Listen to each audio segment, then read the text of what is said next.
পড়ছি এখানে। First year আমার এক্সাম শেষ হয়েছে কালকে, ফাইনাল এক্সাম। এখন ফার্স্ট ইয়ার শেষ হয়েছে।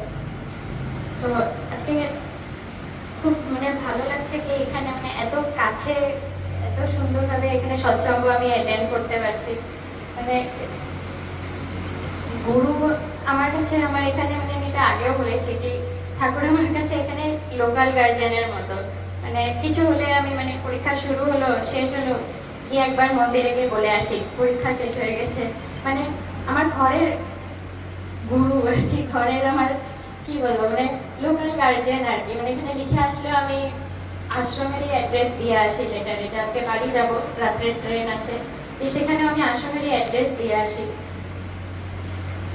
ঠাকুরকে নিয়ে বলার মতো তো কত কিছুই আছে, আর আমি তো খুবই কম জানা আর খুবই মানে অল্প বিদ্যা বলতে পারেন। আপনারা সবাই আরো অনেক বেশি করে জানেন সবকিছু। তো আমি অল্প কিছু কথা বলতে চাইবো যেটা মানে আমার নিজের লাইফে আমি দেখেছি, শিখেছি ঠাকুরকে নিয়ে। একটা আমি যদি ভুল নামে থাকি, অবিন দাদার 21st বার্থডেতে অবিন দাদা গুয়াহাটি মন্দিরে এসেছিলেন বার্থডে ইয়েতে আর কি, উৎসবে। তো তখন উৎসব হয়েছে, আর তখন আমি বোধহয় ক্লাস 5 নাহলে 6-এ পড়ি আর কি। তো আমাদের মানে এরকমও নাকি আমাদের সবার বাড়িতে মানে প্রথম থেকে দীক্ষা নেওয়া, মানে আমরা অতটা জানতাম না। মানে মা বাবাও তখন দীক্ষা নিয়েছে, আমার তখন দীক্ষা হয়নি। মন্দিরে আশ্রমে আমাদেরকে নিয়ে যাওয়া হতো। তো ওই দিন খুব বড় উৎসব, অবিন দাদা এসছে। এবার অবিন দাদাকে আমি তো জানি না, তো এখানে দেখছি একজন মানে কোট পরে পুরো সাদা ইয়েতে একটা ব্রাউন কালারের লেদার কোট পরে এদিক থেকে ওই দিক যাচ্ছে, আর তার পিছন পিছন সবাই যাচ্ছে। আর বাবা ওখানে দাঁড়িয়ে আমাদেরকে নিয়ে, মানে প্রচন্ড ভিড় তো, মা এসে বলছে যে কি ওই দেখো মাত্র 21 ইয়ার্স এর, কিন্তু কত কিছু মানে জানে, সবার সাথে এত ভালো করে কথা বলছে, একবার গিয়ে দেখে আসো, একবার কথাগুলো শুনে আসো কি সুন্দর করে বলছে। তো আমাদেরকে নিয়ে গেল। আর আমি মানে স্পোর্টসে ছিলাম, ঠিক আছে, তো আমার মানে চুল একদম ছোট ছোট ছেলের মতন দেখতে। তো আমি এরকম দাঁড়িয়ে আছি, নিয়ে শুনছি কি বলছে কিনা, মানে জানি তো না অত কিছু, মানে গেছি দেখছি উৎসব চলছে। হঠাৎ করে অরিন্দন আমাকে বলল, এই ছেলে ঠিক আছে। তো আমি গেছি, আমার খুব রাগ, মানে আমি তো অতটা যুক্ত ছিলাম না, অতটা বুঝি না কিছু না, অথচ ছেলে বলেছে, মানে আমি পরেও গেছিলাম হাফ প্যান্ট, মানে আমি ট্রেনিং থেকে গেছিলাম হাফ প্যান্ট গেঞ্জি পরে গেছি। তো বলছে এই ছেলে এদিকে। তো আমি গেছি, যাওয়াটা বলছে আমি ছেলে না আমি মেয়ে। তো বলছে হ্যাঁ বুঝেছি, কি খেলিস, বক্সিং, মারামারি, টিসুম টিসুম? তো আমি বললাম হ্যাঁ তাইকোয়ান্ডো খেলি। তো তখন বললো যে কি বেশ ভালোই তো, এখানে এসছিস যখন তোকে একটা কাজ দিব, করবি? তাই বললাম ঠিক আছে বলো কি কাজ। তো আমাকে বললো এটা আমার দাদুর বাড়ি, গুয়াহাটি আশ্রমে থেকে বললো এটা আমার দাদুর বাড়ি, তোর যা কিছু বলার হবে তুই এখানে এসে বলবি।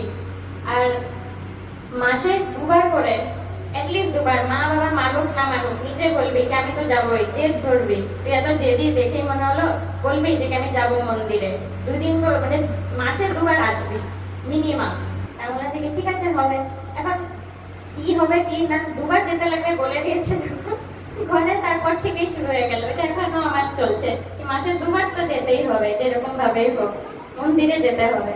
তো আমি যখন 2বার করে যেতাম, কি বলবো, বসে নিয়ে যা হচ্ছে তাই বলতাম, আজকে পরীক্ষা ভালো গেল না, কি করলে তুমি, ঠাকুর তোমাকে ডাকলাম তুমি শুনলে না, এই করলে না, সবকিছু বলতাম ঠাকুরকে।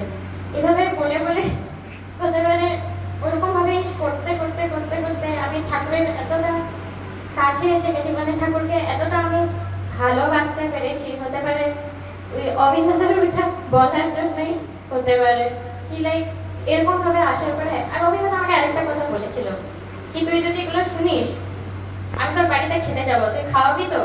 আমি বলছিলাম ঠিক আছে এসো আমার বাড়ি 6 মাইলে, এসো তুমি খাওয়াবো তোমাকে। তো অনেক বছর আগের কথা। তো আমি আমি কোথায় মনে রাখা, তারপরে কতবার অভিজ্ঞতার কাছেও গেছি, মনে রাখে তো তখন বলেছিল আমাদের মনে থাকবে, তাদেরকে আর ওরকম ভাবে মনে থাকবে বা কিছু, ওটা আমারই ভুল। আমি আমার ওই তো মানুষ শিখে যেভাবে, ওটাই তো বিইং এন্ড বিকামিং, যেটা ঠাকুর বলে কি পরে হয়ে তুমি নিজের মধ্যে পরিবর্তন আনবে, তারপরে অন্যদের থেকে শিখবে, ওইভাবেই তুমি আগে চলো। তো আমার বিশ্বাসের মতো এরকম ছিল না কি আরে বলেছে বলেছে আর কি, কোথায় মনে রাখবে, আমি কে, আমাকে কি চিনবে। পরে এবার মানে লাস্ট ইয়ারে বোধহয় যে নিবেদিতা, এখানে নিবেদিতা অরফেনেজে, মানে আমি ঠিক নামটা বলছি কিনা আমি জানি না, বড় করে উৎসব হয়েছিল ইয়েতে। তো ওখানে যখন আমি গেলাম তখন প্রশ্নাঙ্কেল আমাকে নিয়ে গেছিল আর কি দেখাতে, কি মানে উনি যে মানে হেড, তিনি আর কি একটা রুম সাজিয়ে রেখেছেন অবিন দাদার জন্য। ওটার রুমটা আমাকে দেখালো, মানে অবিন দাদা আসেনি কিন্তু বলেছিল আমি এখানে আসলে থাকবো। ওই একবার বলাতে পুরো রুমটা সাজিয়ে এমন ভাবে, মানে একদম টিপটপ ফুল রেডি, হোটেলের মতো। আমি দেখে নিয়ে সব, কি ভাই একবার বলেছে আর তাতে এত সুন্দর করে সাজানো। আমি মাকে কল করে বলছি, মা জানো এত সুন্দর করে রুমটা রাখা, মানে কালকেও যদি অবিন দাদা এসে বলে আমি থাকবো, পুরো রেডি আছে। তো ওটা দেখে আমি তখন শিখলাম যে সত্যিই তো এটাই তো বিশ্বাস, মানে একজন থেকে আরেকজনের শেখা। আমরা সবাই গুরু ভাই বোন, সবাই কিছু না কিছু জানি। আমার তো এজও কম, আমার তো আরো কম জানে, কিন্তু ওই তো সবার থেকে অল্প অল্প জিনিস ধরে নিয়ে শিখা, শোনা। ওনার থেকে আমি ওটাই, মানে ওখানে গিয়ে আমি ওটাই দেখলাম কি একটা কথাতে পুরো বিশ্বাস করা, মানে সারেন্ডার করে দেওয়া ঠাকুরের ওপরে, কি তুমি আছো, তুমি জানো, তুমি সব করবে। এতটা বিশ্বাস, ভালোবাসার তো মেন বীজই হচ্ছে বিশ্বাস। এতটা বিশ্বাস কি হ্যাঁ আসবে। ওই দিনের পরে আমি ঘরে আসার পরে আমি তো এমনি রুমেও সব কথা আমি ঠাকুরের সামনে বসে বসে জানা এটা হয়েছে ওইটা হয়েছে এরকম আমি বলি আর কি। রুমে গিয়েই যাচ্ছে আমি আর ঠাকুর এরকম বলতে থাকি গুরুকে এভাবে এভাবে হয়েছে এই না না। কারণ বললাম আমি তো রান্না বান্না জানি না, ম্যাগিও পারি না, চাও পারি না, কিছুই পারি না। কারণ ভাবলাম কি হতে পারে এখন আমার এটা শিখার টাইম। এখন রান্না বান্না শিখে গেলে 10 বছর পরে হোক, 5 বছর পরে হোক, 20 বছর পরে হোক, এখন আমারও বিশ্বাস অবিন দাদা একদিন আমার বাড়িতেও খেতে আসবে। বলেছে যখন একবার, নিশ্চয়ই আসবে। সে এখন আসুক, পরের জন্মে আসুক, যখন আসুক আসবে। তো এই তো বিশ্বাস, একটা আমি জিনিস, নতুন জিনিস শিখলাম। জানা অনেক কিছুই থাকে, ঠাকুরের বইও আমরা পড়ি, সব কিছুই করি, কিন্তু কিছু একটা দেখলে, কিছু একটা কারো থেকে শুনলে তখন ওইটা নিজের মধ্যে আসে কি সত্যি তো ওই বিশ্বাসটা আমার মধ্যে তখন আসলো কি হ্যাঁ আমিও কোথায়, আমি বলি আমি ঠাকুরকে ভালোবাসি, সবাই ঠাকুরকে ভালোবাসে, কিন্তু ভালোবাসা কোথায় আমি যদি বিশ্বাসই করি নাই ঠাকুরের কথাটাতে। তো ওইভাবেই করে করে ওরকম ভাবেই হতে পারে। ঠাকুর যে বলে বিইং অ্যান্ড বিকামিং, মানে তুমি নিজে হও, নিজে শিখো, তোমাকে দেখে তোমার আশেপাশে মানুষ শিখবে। আমার এখানে মেডিকেল কলেজে অনেকজন আছে, আমি কয়েকজনকে আশ্রমেও নিয়ে গেছি, মানে যারা জানে না ইয়ে, মানে ওদেরকে আমি বলি এরকম এরকম ঠাকুরের ইয়ে ওই এভাবে কথা বলি আর কি, কি কি ভালো লাগে, কি ইয়ে এইভাবে এরকম এরকম অনুষ্ঠান হয় সবকিছু। তো যখন আমি বলি তো তখন আমি ভাবি, তখন বলার সময় আমার মনে হয় কি সত্যি তো আমাকে নিজেকে এমন ভাবে তৈরি করতে হবে, এমন ভাবে গড়ে তুলতে হবে যে কি ওরা আমাকে দেখে শক হয়ে যাবে, কি ওর ভাবনা, ওর চিন্তা, ও কিভাবে চলছে, কিরকম ভাবে কাজ করছে, অন্যর জন্য কিভাবে ভাবছে, ওইটা দেখে যাতে ওরা আমাকে অ্যাডমায়ার করে। ওরা যাতে নিজের থেকে জিজ্ঞেস করে কি তোকে কে শিখাচ্ছে, তুই কার শিক্ষা নিয়ে এভাবে যাচ্ছিস। আমাদের মা বাবার পরিচয় যেমনি আমাদেরকে নিয়ে হয়, ওই রকমই গুরুরও আমি এভাবে মনে করি লাইক কি আমার গর্ব হচ্ছে যে আমি সৎসঙ্গী। অনেকজন অনেক কিছু বলতে পারে, কারো কিছু আছে কথা, কেউ কারোর কিছু মানে, কেউ না মানে, কিন্তু আমার গর্ব আমি সৎসঙ্গী এই নিয়ে কি আমি যাতে ঠাকুরের দেওয়া কথাগুলো নিয়ে, যাতে ঠাকুরের যেটা শিক্ষা ওটা যাতে আমার অ্যাকশনসে প্রকাশ পায়, আমি যাতে ওইভাবে নিজেকে গড়ে তুলতে পারি। যখন আমাকে এরকম আমার বন্ধুরা, আমি যাদেরকে নিয়ে যাচ্ছি যারা কিছু জানে না, ওরা যখন আমাকে জিজ্ঞেস করে কি কি হয়েছে দীক্ষা নিয়ে, কি হয়, এরকম যখন কোয়েশ্চেন গুলো করে, তখন আমি ভাবি কি আমি তো সত্যিকারে এগুলোর আনসার তো জানি না। আমাকে নিজেকে এরকম একটা এক্সাম্পল, আমাকে নিজেকে এমনভাবে তৈরি করে তুলতে হবে যাতে ওরা দেখে নিয়ে আমাকে নিজের থেকে বলে যে কি সুন্দর শিক্ষা, আমরাও শিখতে চাই, আমরাও শুনতে চাই। এমনই তো হয়, একটা কিছু ভালো জিনিস দেখলে মানুষ ওটার থেকে শিখতে চায়। তো ওটাই তো ঠাকুর আমাদেরকে বলে কি নিজের উপরে নিজেকে নিয়ে তৈরি করো, মানে নিজের উপরে কাজ করো। নিজের উপরে কাজ করলে তোমার আশেপাশের যারা আছে সবাই তোমাকে ধরবে। আর ঠাকুর ওটাই তো বলে কি নাম যশ মানি ওয়েলথ এগুলাতে নয়, ম্যান মেকিং এ যাও, মানুষ ধরো। মানুষ আমাকে এটা মানে গুয়াহাটি আসামে যখন বসেছিলাম তখন একদিন এরকম ভাবে ঈশ্বর প্রসঙ্গ এরকম চলছিল, তো তখন বলছিল এরকম মানুষ ধরো। তো আমি ভাবলাম কি মানুষ ধরো কি, তো যে বলছিলেন আর কি যেদিন যে পরিচালক ছিলেন সৎসঙ্গে, তো ওনাকে কি আমি বললাম কি আঙ্কেল মানুষ ধরো মানে, আমি বললো যে কি মানুষ ধরো মানে তুই বুঝে যাবি কি মানুষ ধরো মানে কি হয়। আজকে সত্যি এরকম লাগছে কি মানে আমাকে আঙ্কেল একটা সুযোগ দিলাম, তো কিছু মানে গুছিয়ে বলতেও পারি না, অত কিছু বলার মতনও নেই, কিন্তু এরকম ভাবে একটা সুযোগ যখন পেলাম তখন বললাম মানুষ ধরা সত্যিকারের এটা হয়তো কি আমি যতটুকু জানি আমি কয়েকজনকে বলতে পারছি, ওরা আমাকে ওইভাবে চিনতে পারছে, কি এভাবেই তো আমি মানুষকে ধরে নিজের কাছে আনছি, আমি নিজের কথা বলছি, ওরা যেটা বলছে আমি ওদের থেকে শিখছি, এভাবেই তো একটা কমিউনিটি বিল্ড আপ হচ্ছে। লাইক সৎসঙ্গী হোক নন সৎসঙ্গী হোক, আজকে স্পিকারে লাগানো এখন অনেকজন কথা কিছু শুনতে পাচ্ছে, আশেপাশে যারা যাচ্ছে ওরাও ভাবছে কি কি হচ্ছে, হতে পারে ওরা জানে না এখানে কি হচ্ছে, কিন্তু যারা শুনতে পাচ্ছে যাচ্ছে আসছে ওদেরও যাতে মাথায় এই জিনিসটা আসে কি হ্যাঁ আমি যখন রাস্তা দিয়ে যাচ্ছি এই পাশে যেতে যেতে শুনতে যখন পাচ্ছি দেখি হ্যাঁ আমি নিজেকে এরকম ভাবে তৈরি করতে লাগবে যে আমার আশেপাশে আমার বন্ধু বান্ধব সবাই যাতে আমাকে দেখে কিছু শিখতে পারে।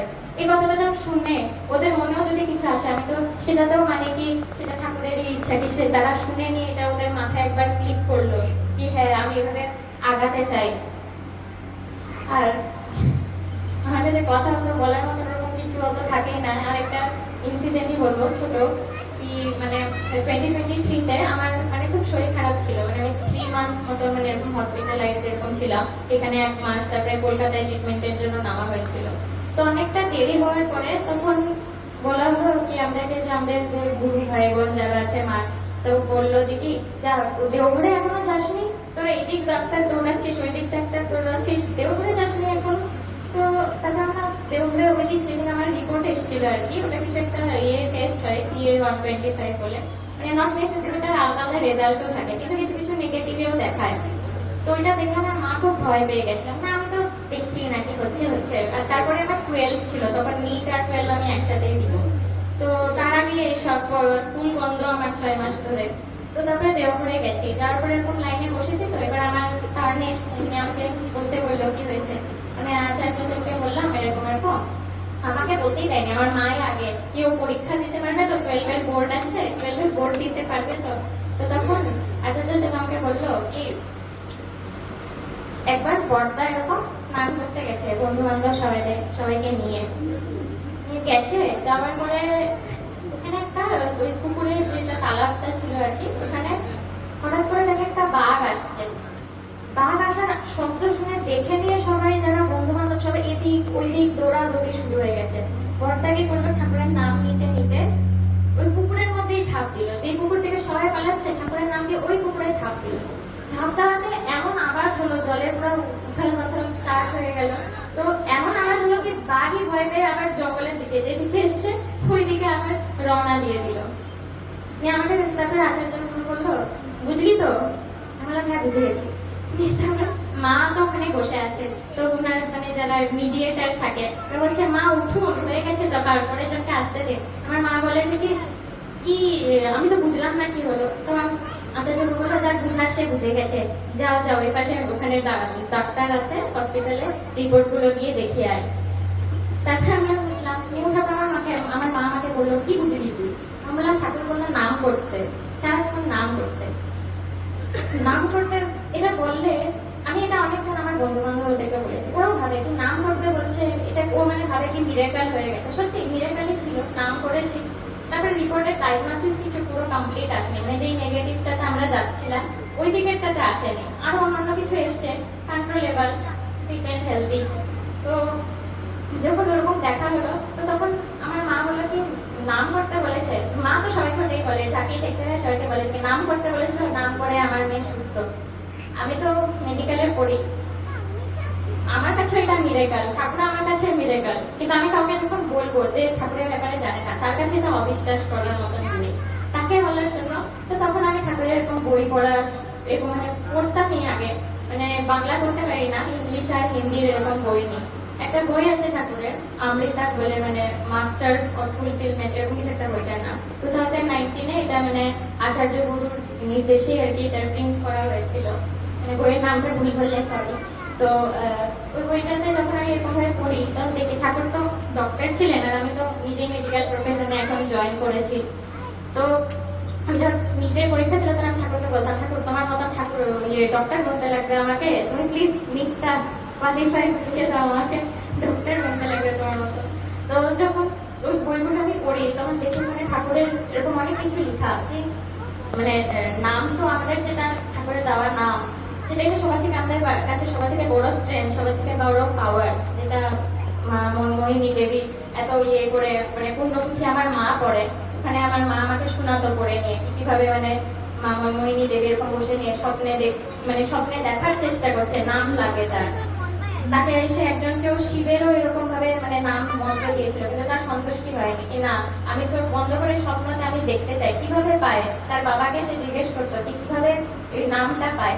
তা এত কষ্ট করে এত মানে এই এখন ইংলিশটা আমি বললে রিসার্চ করে মানুষ যেভাবে বের করে, ওই সময়কার এত কষ্ট করে এত ইয়ে করে এত ধ্যান করে পরিশ্রম করে একটা মেডিসিন যেটা এই নাম আমাদের, ওটাই আমাদের কাছে সবার থেকে বড় পাওয়ার, ওটাই আমাদের কাছে এসছে। তো আমি ভাবতাম কি নামে কি হচ্ছে, নামে আমি যখন বইগুলো পড়লাম তো আমি দেখলাম কি ঠাকুর কি সুন্দরভাবে বলেছে যাতে একটা লেমেন মানুষ যে এইসব ফিল্ডে না বা মানেও না এরকম জিনিসপত্র, সেও যাতে বুঝতে পারে। ওখানে বলেছে কি আমাদের বডিতে যে ইম্পালস যায় নার্ভে, সবকিছু তো নার্ভ দিয়ে যুক্ত সব অর্গ্যান, তো বিদ্যুৎ একটা সৃষ্টি হয় এখানে কি এক থেকে আরেকটা ইনফরমেশন এভাবে করে সব অর্গ্যান চলে। তো ঠাকুর এরকম চেষ্টা করতো, ঠাকুর তো ডাক্তার নিজে সে ফিজিক্যাল মেন্টাল সবকিছুর হেলথের জন্য সে মানে রাখতো কি করে সবাই পুরো একদম ওভারঅল কমপ্লিট হেলথের কেয়ার করতে পারে তিনি, তার এমন মানে এতটা ভালোবাসা ছিল কি সবকিছু নিয়ে ভাবতো। সে তখন এরকম একটা কনসেপ্ট দিয়েছিল ভাইব্রেটোমিটার বলে নিয়ে, মানে মানে মেশিনটা দেয়নি কিন্তু মেশিনের কনসেপ্টটা দিয়েছিল কি ভাইব্রেটোমিটার বলে নিয়ে। তো ওই ভাইব্রেটোমিটারটা দিয়ে তখন উনি বলেন কি এভাবে ভাইব্রেশনটা এমন একটা ভাইব্রেশন থাকে যেটা মিললে কি আমাদের পুরো ওই ওই সেম অ্যামাউন্ট অফ ইলেকট্রিসিটি আমার বডিতে প্রডিউস হতে পারে। কেউ যদি মৃত্যুর কাছেও এসছে সেও যাতে আবার ফেরত আসতে পারে, ওই বিদ্যুৎটা যাতে আবার তৈরি হতে পারে, অত কিছু ভেবে নিয়ে ঠাকুর এই নামটা দেওয়া। আর এটা ঠাকুরের নিজের বলা নাম, এই নামটা আমরা আবার নিচ্ছি, তো কতটা আমরা যুক্ত ঠাকুরের সাথে। তো এটা দিয়ে আমি শেষ করতে চাইবো কি মানে ঠাকুরের নাম সবসময় যাতে আমরা নিজেদের কাছে, এটাই আমাদের সবার থেকে বড় পাওয়ার। কেউ যদি জিজ্ঞেস করে তোমার কাছে কি আছে, তুমি জোর গলায় বলতে পারো কি আমার কাছে নাম আছে। কেউ যদি বলে নাম দিয়ে কি হবে, তাহলে তুমি এটা বলে ওনাকে বলে বোঝাতে পারবে কি নাম দিয়ে সত্যিকারের কি হয়। এটা একটা পুরো সাইন্টিফিক রিসার্চ আছে যেটা ঠাকুর আমাদের জন্য করেছে। এটা দিয়ে আমি শেষ করতে চাইছি। জয় গুরু।